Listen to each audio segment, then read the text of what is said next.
नैबे जाबाय onion print सामब्राम गोजा पियासजों बानायनाय बिबार आरो नैबेफोर पियासखौ हाखावनानै कालार फुननानै पेस्ट खालामनाय बिबार।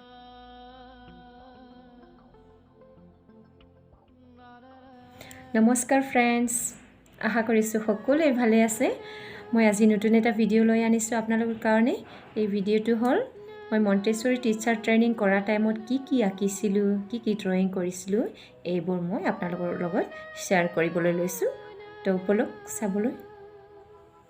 खुलुमबाय लोगोफोर, आंनि दिनैनि भिडिअ'आनो जाहैबाय आं दिनै माने मन्टेसरी टिचार ट्रेनिं लानाय टाइमाव आङो मा ड्रयिं खालामदोंमोन बेफोरखौ आं नोंथांमोनजों एसे शेयार खालामनो नागिरदों आरो नोंथांमोना नायलांदो। मोजां नङाबाबो माने 10 इयार्सआनो जाबाय नालाय गाज्रि जाजोब्बाय आंनि ड्रयिं खालामनायफोरा, बिनि थाखायनो मोननैसो खोन्थिनोसै आङो एसे आंनि थाखाय जेनेबा उनाव नायफिननो थाखाय मेम'रि हिसाबै थाथोंसै। नङाबा उनाव नायफिननो लुबैबाबो मोननाय नङाना, गाज्रि जाजोब्बा मायाबा जिलांजोब्बायबो। स' आं नोंथांमोनजों एसे शेयार खालामनो नागिरदों। थ' नायदो भिडिअ'खौ। लोगोफोर, नोंथांमोनाबो जुदि सोरबाफोर मन्टेसरी टिचार ट्रेनिं लानो गोसो दङबा लाफैजायो गुवाहाटियाव। बियो जोबोद मोजां, माने बेखौ लानानै जुदि लायोबा बेनि सार्टिफिकेटआ थायोबा नोंथांमोना सोरबाफोर प्राइभेट स्कुलफोराव उन्दैफोरखौ फोरोंनायनि थाखाय एसे हेल्प जायो आरो बेखौ लानानै थायोबा। स' नोंथांमोनाबो सोरबाफोर लानोबा लाफैदो। नैबे जाबाय कटन पेस्टिं खुनजों बानायनाय।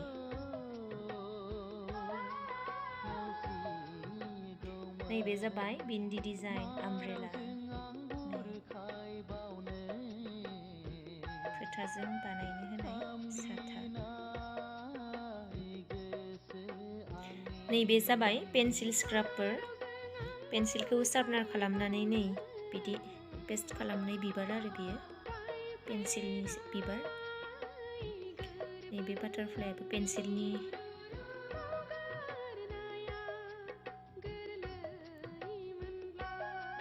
नैबे जाबाय लेडिस फिंगार प्रिन्ट, भेन्दिजों बानायनाय। भेन्दिखौ ससे ससे हास'नानै कालार फुननानै बिदि पेस्ट खालामनाय आरो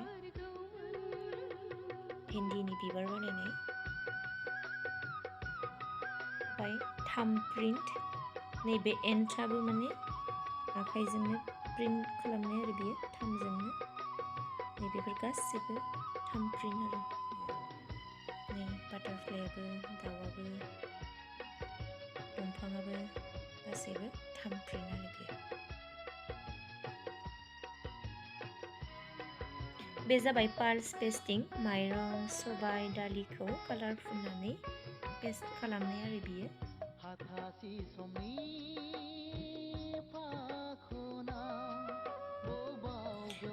नैबे जाबाय टियारिं एन्ड पेस्टिं, बिसिनानै पेस्ट खालामनांगौ बेखौ। बे जाबाय काटिं एन्ड पेस्टिं, हानानै पेस्ट खालामनाय।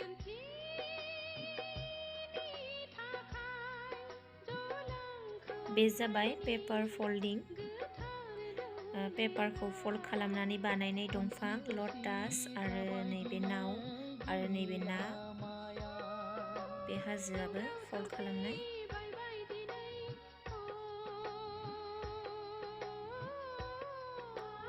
बे जाबाय डट प्रिन्ट, बेखौ माने डटजोंनो बानायजोबनाय फिस आरो बियो ना, डटजोंनो बानायनो होजोबदों आरो बेखौ। नैबे जाबाय पिन प्रिन्ट, पिनजोंनो माने थुनानै बानायनाय आरो बियो एप्पल।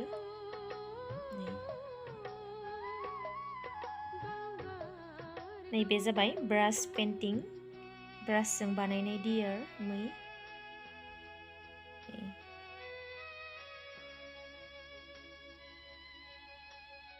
नैबे जाबाय पटेट' प्रिन्ट, पटेट' आलुखौ हाखावनानै बिदि कालार फुनना पेस्ट खालामना टर्टइस बानायनाय आरो बियो।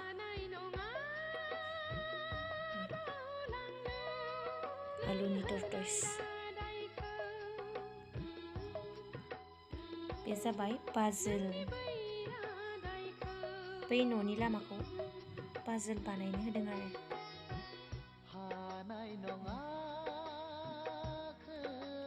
बे जाबाय मेटस्टिक पेस्टिं देस्लाय खाथिजों बानायनाय न' नै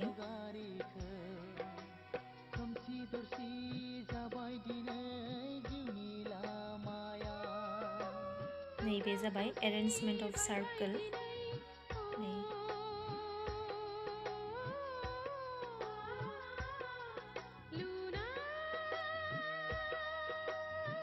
बे जाबाय ब्रास पेन्टिं ब्रासजोंनो बानायजोबनाय सान दंफां दाउ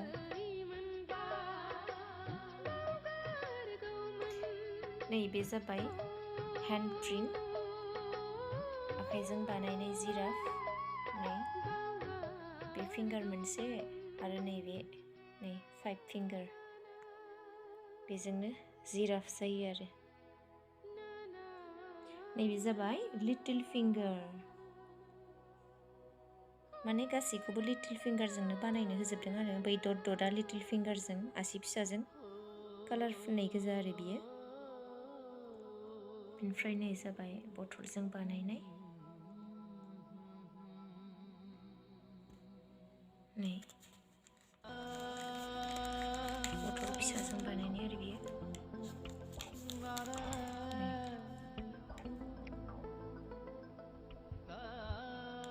बे जाबाय बथलखौ हास'नानै बानायनाय नै पेनारि बायदिसिना सोना दोननो हायो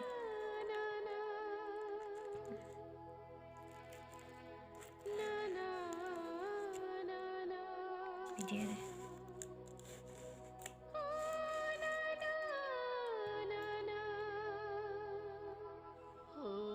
नैबे जाबाय पपकर्नजों बिबार बानायनाय आथाजों पेस्ट खालामनानै होबाय आरो बे पपकर्नखौ बिबार बायदि नुनायनि नै जिलांजोब्बाय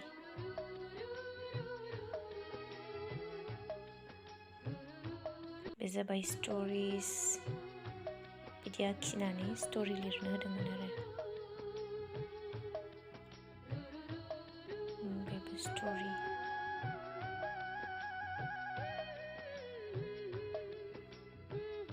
नै बेबो उलजों बानायनायमोन आरो गाज्रि जाजोब्बाय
हाथासि समनि फाखनाव बबाव गोमालांखो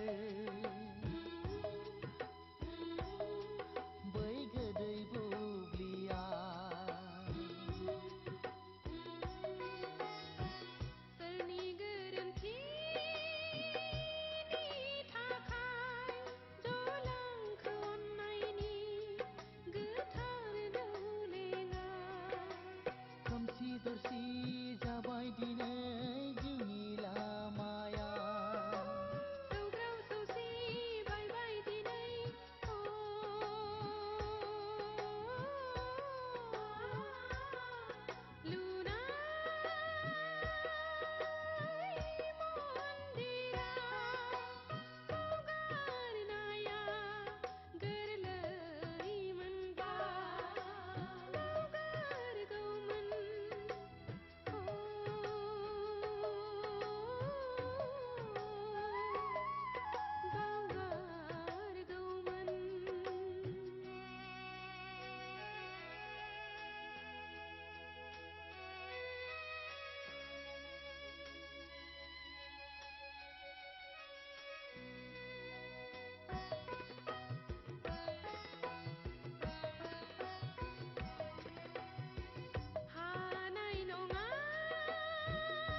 थेंक्स फर वाचिं भिडिअखौ नायना मोजां मोनदोंब्ला साबस्क्राइब खालाम, शेयार खालाम, कमेन्ट खालाम, लाइक खालाम।